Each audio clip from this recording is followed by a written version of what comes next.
Well, if ever there was a Hollywood story in the making, it would have to be the story of Georgia Racing Hall of Famer Charlie Mincey. Mincey's career spanned nearly 35 years and saw him compete and win on tracks of all shapes and sizes. He ran moonshine, he worked as a stunt driver in several Georgia-based Hollywood films, and competed against and beat some of the top Georgia racers of all time. This week, our Brandon Reed sat down with Charlie to talk about his stellar career and this week's Garage Talk Pit Road Spotlight.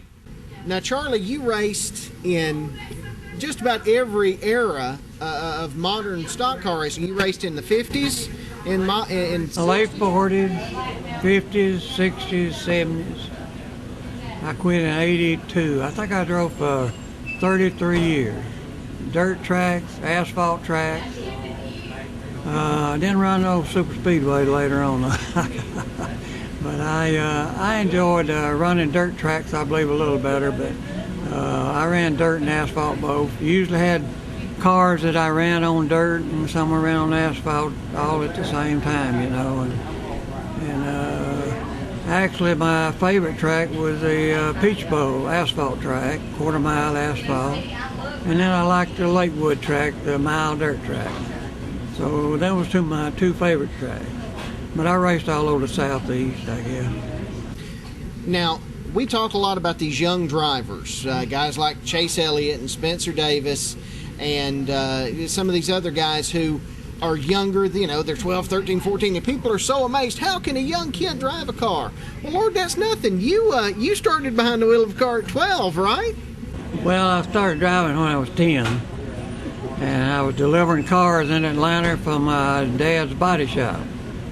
And then I went out and drove the state patrolman around when I was 12 years old and told him I was 16. So I got my driver's license, and I want to make it legal, you know. Now, wait a second. You mentioned to me before you didn't start driving a race car till you were 17, but you were involved in some other extracurricular racing type activity before that, weren't you? Yeah, a little bit. I was about 14, and I got to tripping moonshine.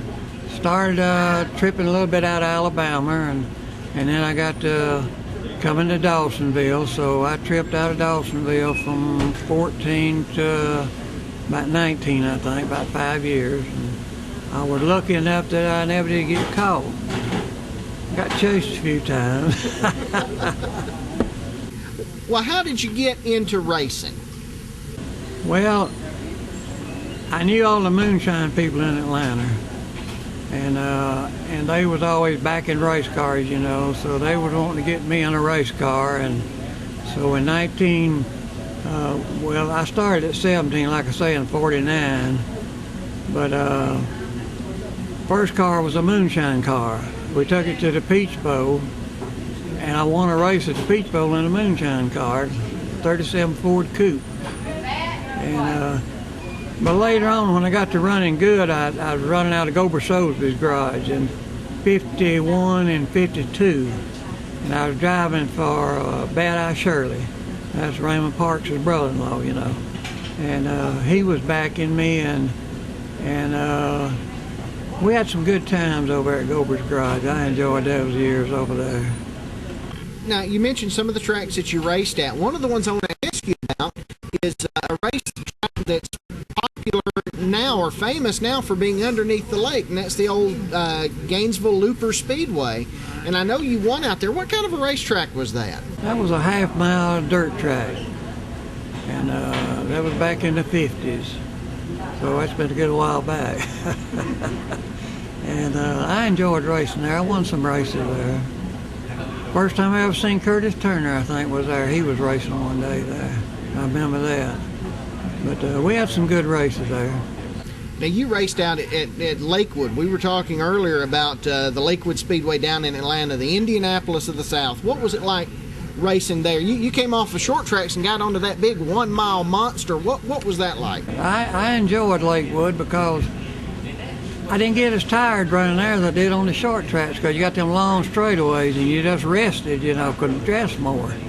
And but it was I enjoyed running out there, but it was kind of a rough track. It'd get beat out, you know, sometime and get dusty.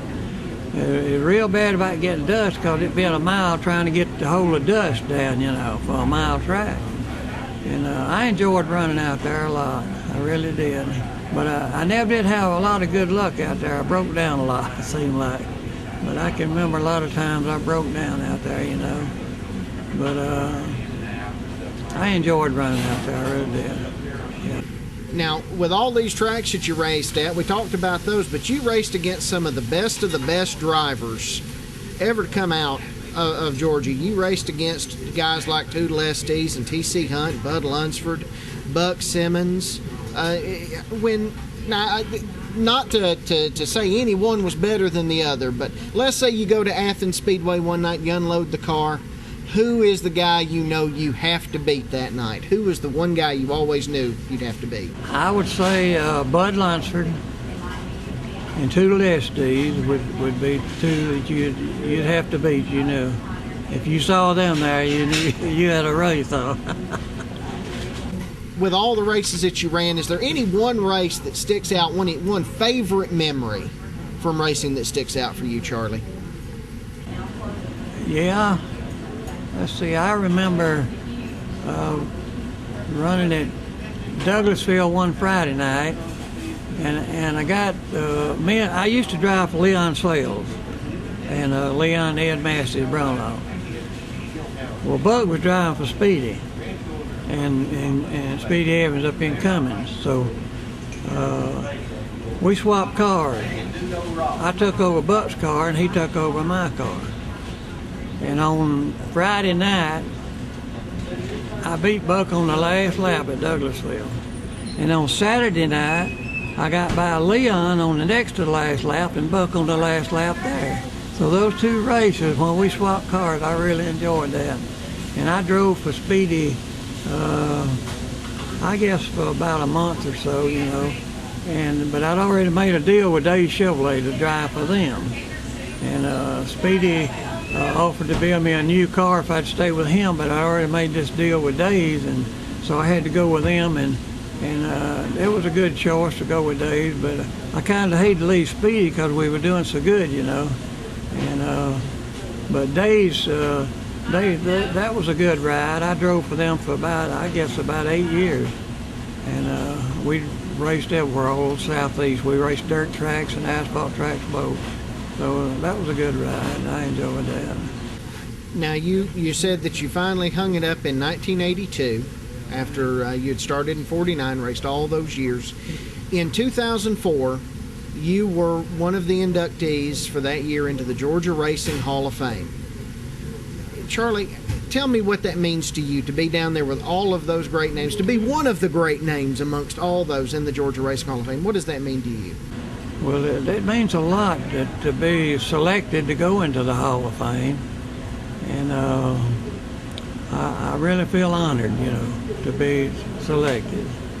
And Dawsonville up here is kind of, at the museum, you know, anyway, it's kind of like a second home. Dawsonville is to me. I spent a lot of time, you know, back in my younger years up here.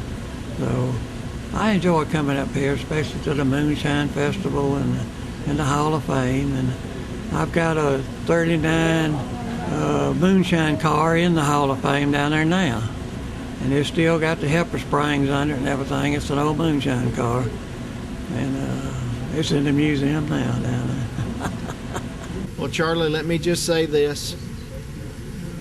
As long as I've been involved with the Hall of Fame, that you have always been one of the people that has always helped, always contributed. There has never been a time we have called you and said, Charlie, could you help us? And you said no. You have always been there for us. And that makes you more than just a Hall of Famer, in my opinion. That makes you just a wonderful, absolutely wonderful person. And I thank you so very much for all you do for the Hall of Fame. Well, I enjoy doing whatever I can to help support racing in Georgia, you know. I really do. Charlie Mincey was inducted into the Georgia Racing Hall of Fame back in 2004. He continues to work to help the Hall of Fame grow and thrive, and is currently helping to plan North Georgia and Tennessee Racers reunion set for later this summer. We'll be right back.